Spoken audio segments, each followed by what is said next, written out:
بسم اللہ الرحمن الرحیم۔ قرآن پڑھیے، لرزہ دینے والے واقعات قرآن میں موجود ہیں۔ بلعم باعور جو مستجاب الدعوہ تھا، عجیب بات ہے، یعنی دعا کرتا تھا، اس کی دعا رد نہیں ہوتی تھی۔ اگر یہ کہے کہ پروردگارہ پہاڑ اپنی جگہ سے ہل جائیں تو خدا اس کی دعا کو قبول کرتا تھا، اور پہاڑ اپنی جگہ سے ہل جاتے تھے، خدا اسے عطا کرتا تھا۔ ایسے نہیں کہ رسول خدا کو حکم ہوا کہ بتاؤ مسلمانوں کے ان واقعات کو، عبرت لیں قرآن کے واقعات کو، لیکن ایک چیز زندگی میں آتی ہے، سارا ایمان اس کا تباہ ہو جاتا ہے، تباہ و برباد ہو جاتا ہے۔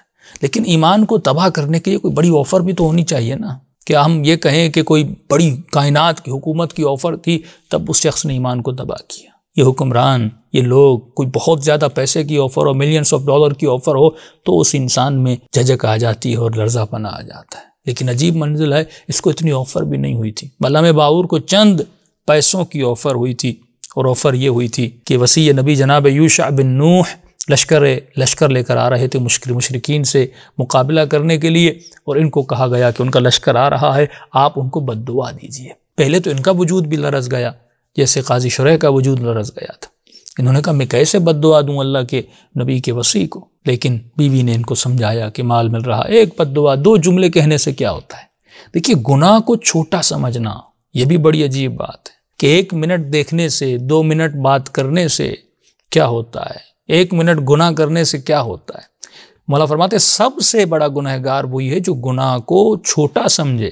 اگر گناہ کو چھوٹا سمجھا تو یہی چھوٹا سمجھنا آپ کے ایمان کو تباہ و برباد کر دیتا ہے۔ تو اس نے دعا کی، اور اس دعا نے اس کے وجود کو تباہ و برباد کر دیا۔ تھوڑا سا بھی اس کا ایمان اس کے وجود میں باقی نہیں رہا۔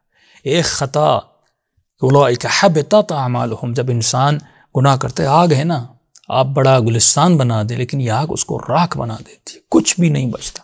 تو جو زبان دعائے خدا کرتی تھی، اس زبان نے جب بد دعا دی، وہ بھی اللہ کے نبی کے وصی کو، تو آپ نے دیکھا ایمان تباہ ہو گیا۔ جس زبان مستجاب الدعوہ تھی، خدا جس زبان کی عزت کرتا تھا، خدا جس زبان کا احترام کرتا تھا، اب اس زبان کے لیے خدا کیا کہہ رہا ہے؟ فَمَثَلُهُ كَمَثَلِ الْكَلْبِ إِن تَحْمِلْ عَلَيْهِ يَلْحَثْ أَوْ تَتْرُكْهُ يَلْحَثْ۔ سورہ اعراف کی آیت ہے۔ خدا اس زبان کو کتے کی زبان کی مثال دے رہا ہے۔ جو زبان مستجاب الدعوہ تھی، جس کی مثالیں دی جاتی تھیں، اب خدا کہہ رہا ہے اس کی زبان لمبی ہے، ایسی لمبی ہے جس طرح کتا یہ زبان اپنے منہ سے نکالتا ہے۔ جو زبان ذکر خدا کیا کرتی تھی، اب وہ زبان کتے کی زبان بن گئی۔ وَاتْلُ عَلَيْهِمْ نَبَأَ الَّذِي آتَيْنَاهُ آيَاتِنَا فَانسَلَخَ مِنْهَا فَأَتْبَعَهُ الشَّيْطَانُ فَكَانَ مِنَ الْغَاوِينَ۔ ایسے ہی خدا نہیں کہتا کہ یہ قصے پڑھو، اس میں عزیز و عبرتیں ہیں۔ قرآن صرف کہانی بتانے کی کتاب اور دل کو بہلانے والی کتاب نہیں ہے کہ جسٹ آپ کو جیسے آپ دوسری ناولز پڑھتے، نہیں، اس میں قصے زیادہ طولانی بھی نہیں ہوتے، اور جو خدا بیان کرتا ہے اس کے حرف میں کیا ہوتی ہے؟ عبرت ہوتی ہے۔ اب یہاں پر لفظ استعمال ہوا، وہ لفظ ہے انسلخ۔ انسلخ کا مطلب کیا ہے؟ انسلخ کا مطلب یہ ہے، یعنی اچانک انسان ایک چیز میں چھپا ہوا ہے اور شیطان نے اچانک اس کو اس چیز سے نکال دیا۔ اب شیطان بھی تو جانتا ہے نا کہ آپ کے اندر کیا ہے اور آپ کے باہر کیا ہے۔ اب اسی انسلخ کو آپ سمجھیں گے تو آپ کو پتہ چلے گا یہ انسان گمراہ ہوا تو کیوں ہوا۔ یہ انسان یعنی جس کا ایمان اتنا بلند تھا، جو مستجاب الدعوہ تھا، اچانک ایک مقام آتا ہے، یہ ایمان سے اتنا گر جاتا ہے اور تباہ و برباد، اور خدا کہہ رہا ہے اس کی زبان کی مثال کتے کی طرح ہے۔ تو اس کو سمجھنے کی ضرورت ہے۔ ایک ایمان کے اس مقام پر ہے جو مستجاب الدعوہ ہے اور دعا قبول ہوتی ہے، اور ایک مقام یہ آتا ہے کہ اس کی زبان کتے جیسی ہو جاتی ہے اور خدا اس کی مثال دیتا ہے۔ اور ایک طرف جناب حجر ابن عدی ہیں جو بت پرست تھے لیکن بعد میں مومن بنے۔ تو اصل ایک پوائنٹ اب یہاں پہ غور کرنے کی توجہ ہے، ایمان صرف لانا ضروری نہیں ہے۔ اس کی ابتدا بت پرست تھا، مثلا بہت سارے ایسے لوگ تھے جو اصحاب رسول بھی تھے لیکن پہلے بت پرست بھی تھے، خدا نخواستہ زنا بھی کرتے ہوں گے، شراب بھی پیتے ہوں گے، لیکن ایمان لایا، اب یہ مومن بن گئے۔ لیکن مومن بننا صرف کافی نہیں ہے، اس ایمان کو زندگی کے آخری لمحے تک رکھنا ضروری ہے۔ حجر ابن عدی بت پرست سے، لیکن اس کے بعد مومن بنے اور آخر تک حجر ابن عدی مومن رہے۔ اور یہ قرآن جب آپ سنتے ہیں، یہ آپ کو بڑے بڑے شبہات کا جواب دیتا ہے۔ سب سے بڑا اختلاف، یا یہ کہوں کہ وہ بات جس نے ہم کو دوسرے مسلمانوں سے الگ کی، اور یہ امتیازی بات ہے، اور اسی بات کو اگر، اسی پوائنٹ کو اگر کوئی مسلمان سمجھ جائے تو اس کا ایمان کامل ہو جاتا ہے کہ ان کے بڑے بڑوں نے ایک عقیدہ بنا دیا رضی اللہ عنہ کا عقیدہ کہ رسول خدا کے زمانے میں تھے، مومن بنے، اب لہٰذا ہم ان کو کچھ بھی نہیں کہہ سکتے، حالانکہ یہ قرآن کی صریحاً مخالفت ہے، قرآن کے واقعات ہیں۔ ایک شخص کون سا صحابی تھا جو مستجاب الدعوہ؟ ایک کی مثال دیتے تاریخ اسلام سے، یعنی ابن عباس جیسا متقی انسان، جناب سلمان فارسی جیسے متقی لوگ، لیکن ان کے لیے یہ بیان کیا گیا ہو کہ وہ دعا کریں پہاڑ اپنی جگہ سے ہل جائے۔ قرآن کہہ رہا ہے نا، میں تو نہیں کہہ رہا، وہ دعا کریں اور فوراً خدا اسی وقت اس مستجاب الدعوہ یعنی صاحب اسم اعظم ہو کوئی شخص، یعنی اس وقت دعا کرے اور خدا فوراً اس کی دعا کو قبول کر دے۔ ہمیں کوئی ایسی معروف شخصیت اصحاب میں بھی نہیں ملتی، اور خدا اس کی مثال دے رہا ہے جو اتنا مستجاب الدعوہ تھا لیکن اس کے ایمان کو ایک چیز نے تباہ و برباد کر دیا۔ اشارہ اس طرف آئے کہ مومن حقیقی کمال اس میں نہیں کون صحابی ہے، کمال اس میں نہیں کون نبی کی بیوی ہے، کون نبی کا بیٹا ہے۔ یہ حضرت نوح کا واقعہ، جناب لوط کا واقعہ، یہ واقعات اللہ کیوں بتاتا ہے کہ یہ مت دیکھو یہاں پہ پارٹی بازی نہیں ہے، رشتہ داری کی بنیاد پہ ایمان نہیں بانٹا جاتا، صحابیت کی بنیاد پہ کوئی ساتھی تھا کس نے کس جنگ میں شرکت کی تھی، نہیں، وہی لوگ تھے جنگوں میں شرکت کرتے تھے، جنگ احد میں بھاگ بھی گئے، اس کے بعد پھر ان میں سے جو بھاگ گئے تھے معافی کر کے واپس آئے، اللہ نے معاف بھی کیا، پھر ایمان کے اعلیٰ ترین درجات پہ کئی لوگ اس میں بھی پہنچے۔ لیکن نبی خدا کے جانب جب تک وہ زندہ ہے، دار و مدار آپ کی زندگی پر ہے، نبی کی زندگی پر نہیں ہے۔ کتنے سال نبی کے، یہ قرآن بتا رہا ہے۔ یہ شبہات کا سب سے بڑا جواب اسی قرآن میں ملتا ہے کہ جس کا ایمان آخر تک ہو، یعنی ایمان کا اینڈ تک ہونا ضروری ہے۔ وہ ایک فلم شروع ہوئی ہے، اینڈ بھی اس کا اچھا ہونا چاہیے نا۔ میری زندگی کی اگر ابتدا اچھی ہے بلا میں باول کی طرح لیکن انتہا میری بری ہو جاتی ہے تو خدا کہتا ہے کہ مسئلہ القلب ہے۔ خدا اس میں کوئی تکلف تو نہیں دکھاتا کہ یہ کہے کہ تم نبی کے ساتھ تھے یا فلاں امام کے ساتھ تھے یا تم ولی ہو، بھائی تمہارا اینڈ کیا ہوا؟ تو انسان کی زندگی کا یہ جو میٹر اور کاؤنٹر ہے نا، ایک سمپل میں آپ کو فطری بات کر رہا ہوں، عقلانیت والی بات ہے۔ بھائی آپ کا پہلے مہینے بل جو ہے 2000 آیا، اب یہ تو نہیں کہ آپ کا ہر مہینے بل 2000 ہی آئے، جو آپ میٹر زیادہ یوز کرو گے تو بل 1 لاکھ تک بھی جا سکتا ہے۔ تو اسی طرح یہ ہماری زندگی کا میٹر چل رہا ہے، سیکنڈز منٹس میٹر چل رہے ہیں۔ اگر تم جتنی عبادت کرو گے اتنا صلہ ملے گا۔ اب اگر نبی خدا کے جانے کے بعد کوئی شخص عمرہ ہو جاتا ہے، یہاں تک یہ حجر ابن عدی کو قتل کس نے کیا یہ مسلمان نہیں سمجھ پا رہا۔ صحابی نبی ہے، صحابی علی ہے، جس کے ایمان کے لیے یعنی اہل سنت کی بڑی سی بڑی کتاب۔ آپ یہ دیکھیں شخصیت حجر ابن عدی کے بارے میں قول اصحاب، قول تبع تابعی، ان کی بڑی بڑی کتابوں کو علماء حجر کے بارے میں کہتے تھے رجل متقی، وہ ایک متقی شخص تھا، وہ ایک متدین شخص تھا، وہ زکوٰۃ دینے والا، حج کرنے والا، عبادت کرنے والا شخص تھا۔ اور اسی جناب حجر ابن عدی کو معاویہ ابن ابی سفیان قتل کرواتے ہیں، جناب عمار کو جنگ صفین، بہت ساری ہیں لیکن ان کو تو اس کے علاوہ مولا کے جانے کے بعد ان کو قتل کیا گیا۔ جناب حجر ابن عدی کو کہ امام نے فرمایا فق اللہ، اللہ تجھے کامیابی عطا فرمائے۔ کوفے سے ان کے ہاتھوں میں زنجیریں باندھ کے، غل جامع باندھ کے، غل جامع جو امام سجاد کو بھی پہنایا گیا تھا، یعنی ہاتھوں کو پیٹھ سے باندھا جاتا ہے، بڑی تکلیف دہ طریقے سے انسان کو لے جایا گیا اور ان کو شہر شام کے دروازے تک لایا گیا اور وہاں پر لا کر ان کو کھڑا کر دیا گیا۔ عزیزو، اگر آج میں امام زمانہ کو کہوں کہ مولا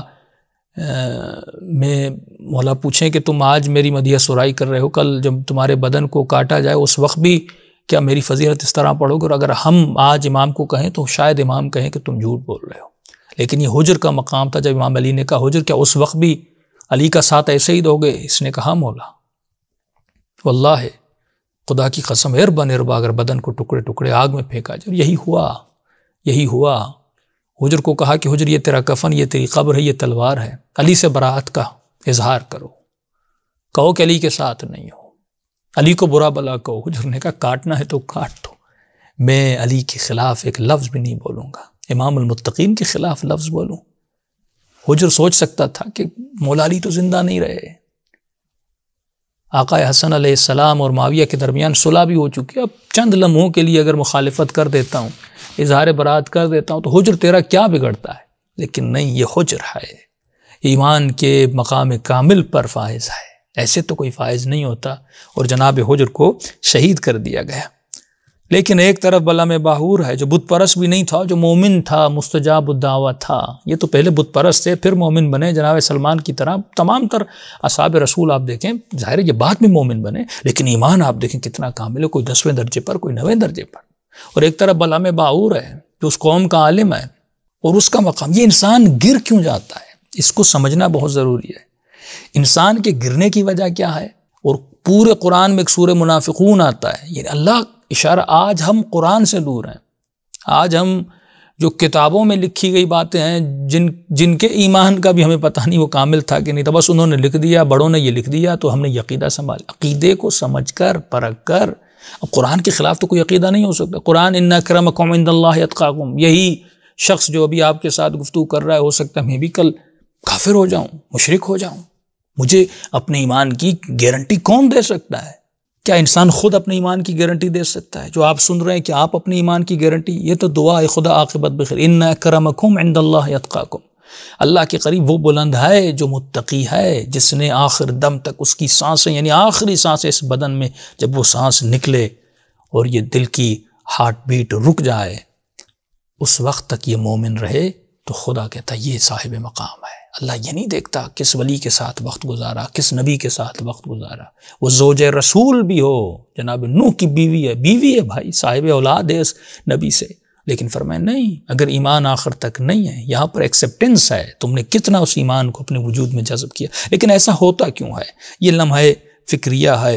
ایمان، یہ سوال ہے وہ کیوں ایسے ہو گئے؟ ایمان مستقر اور پائیدار آخر تک کیوں نہیں تھا؟ تو یہ نہیں کہ انسان سکون سے بیٹھ جائے کہ میں تو مومن ہوں، میں تو ولی والا ہوں، میں تو ولائی ہوں، مجھے کچھ نہیں ہوگا. نہیں، یہ خطرے کی گھنٹی ہر کسی کے لیے بج رہی ہے اور بجتی رہے گی. تو ایک یہاں پر ظریف نقطہ ہے، اس نقطے کو سمجھنے کی بڑی ضرورت ہے، اور یہ اسی قرآن کی آیت میں چھپا ہوا نقطہ ہے کہ امام بھی یہی دعا کرے، اللہم بلغ ایمانی باکمل الایمان، میرے ایمان کو کامل بنا. کیسے؟ اس نقطے کو آپ سمجھیں. اس آیت جو میں نے پڑھی، اس آیت میں لفظ ہے فَانْسَلَخَ مِنْهَا فَاتْبَعَهُ الشَّيْطَانُ. شیطان نے کب اسے گمراہ کیا؟ فَانْسَلَخَ مِنْهَا. سلخ جانتے ہیں کیا ہے؟ عربی میں قصاب جو ہے اسے سلاخ کہتے ہیں. سلاخ کا کام کیا ہے؟ سلاخ کہتے ہیں یعنی کھال اتارنا، یعنی ایک ایسی چیز جو ڈھکی ہوئی ہے اسے وہاں سے کھینچ کے نکال دینا. اب قصاب کیا کرتا ہے؟ اس بکرے کے سر سے لے کر اس کی پونچھ تک تھوڑا تھوڑا کر کے اس کی کھال کو اس کے پورے جسم سے نکال دیتے. فَانْسَلَخَ مِنْهَا، شیطان نے اس کی کھال کو اتار دیا جس میں یہ ٹھپا ہوا تھا، جس میں یہ ڈھکا ہوا تھا. یعنی آج یمامہ، یہ ظاہری لباس، کوئی مدیحہ، کوئی قصیدہ، کوئی ماتم، کوئی نوحہ خوانی، کوئی ذکر، کوئی مرثیہ، سب کچھ یہ تو ہماری ظاہری کھال ہے نا، ہم لوگوں کو دکھا رہے ہیں. اب اس کھال کے اندر کیا ہے یہ ہمیں نہیں پتا، یہ شیطان کو پتا ہے. یہ انسان میں اپنے آپ کے اندر جھانک سکتا ہوں، آپ نہیں میرے اندر جھانک سکتے. آپ اپنے اندر جھانک سکتے ہیں، میں آپ کو اندر سے نہیں دیکھ سکتا. میں آپ کی وہ کھال دیکھ رہا ہوں جس میں مجھے نماز نظر آ رہی ہے، روزہ نظر آ رہا ہے، عبادت نظر آ رہی ہے. یہ دیکھ رہا ہوں نبی کے ساتھ گھومتا تھا، علی کے ساتھ بیٹھتا تھا، عالم ہے، سر پہ امامہ ہے، کوئی مدیحہ، کوئی قصیدہ، کوئی ذاکری، سب کچھ کر رہے ہیں. یہ ہماری کھالیں ہیں جو باہر سے نظر آ. شیطان اس کھال کو اتار دیتا ہے، اور جب شیطان انسان کے اندر کوئی چھانک لیتا ہے کہ اس کے اندر مال ہے، دولت ہے، شہوت ہے، لڑکی کی محبت ہے، کیا کیا ہے، تو وہ ساری اب کھال جب اتارتا ہے تو وہ انسان نکل آتا ہے. جب تک کھال ہے تو لوگوں کو بھی پتہ نہیں، خدا کو بھی علم ہے، لیکن خدا پھر بھی اس کھال کی وجہ سے انسان کو بچائے رکھتا ہے. لیکن شیطان جب اس کھال کو اتار دیتا ہے، اسی لیے قرآن میں آیت آئی کہ قالت الاعراب آمنا قل لم تؤمنوا ولكن قولوا اسلمنا. یہاں پر اللہ جواب دے رہا ہے، فانسلخ کا جواب. ایک تو کھال ہے، ایمان کھال کی طرح نہیں ہونا چاہیے. کیسا ہونا چاہیے؟ ولما يدخل الايمان في قلوبكم. یہ عرب جب تمہارے پاس آتے ہیں، بس عرب میں سب ہیں، مولا علی بھی ہیں، اصحاب رسول بھی ہیں، سب ہیں، سارے عرب ہیں. تو یہ اشارہ سب کے لیے ہے کہ اے مومن جو 1400 سال کے بعد دیکھ رہے ہو، اب وہ علی ابن ابی طالب کو دیکھنا ہے، حسن مجتبیٰ کو دیکھنا ہے. میں تفریق نہیں کر رہا، کسی بھی صحابی کو دیکھنا ہے. یہ دیکھو اس کا ایمان آخر تک کیا تھا. فزتو برب الکعبہ، مقام شہادت مسجد میں ملے، ولادت کعبے میں ملے. حسین کی زندگی شروع میں بھی دیکھنا، آخر کربلا کو دیکھنا. حسن بن علی کی زندگی، مولا امام زین العابدین کی، آل رسول کی زندگیاں دیکھنا، اور دوسروں کی زندگیاں بھی پرکھنا کہ شروع سے آخر تک ایمان تھا کہ نہیں. قالت الاعراب، یہ کہتے ہیں ہم مومن ہوئے، لیکن کہنا نہیں تم اسلام لائے ہو. کیوں اسلام لائیں اور مومن یہ یدخل الایمان فی قلوبکم، اب اس ایمان نے جڑیں نہیں پکڑیں۔ اسلام یعنی یہ ایمان سلاخی ایمان ہے، یہ کھال والا قشری ایمان ہے، ظاہری ایمان ہے، ابھی تک اس ایمان نے جڑیں قطعاً نہیں پکڑی ہیں۔ تو جب ایمان جڑ نہ پکڑ سکے تب تک وہ ایمان کامل نہیں ہے۔ دیکھیے اب یہ آپ اخروٹ لیتے ہیں نا، اوپر کھال ہوتی ہے، آپ اس کے دانے کو اندر سے نکالتے ہیں، بادام ہے، مغز ہے نا، اس کے بادام کو اس کے کھال کے اندر سے نکالتے ہیں، اندر کیا ہے یہ خدا دیکھنا چاہتے ہیں۔ باہر تو کسی کی کھال ایمان والی مومن والی ہو سکتی ہے، لیکن اندر کیا ہے؟ تو ایمان کی جڑیں جب تک دل کی تہ تک مضبوط نہ ہو، اور یہ جھانک کر دیکھو تمہاری جڑیں مضبوط ہے کہ نہیں ہے۔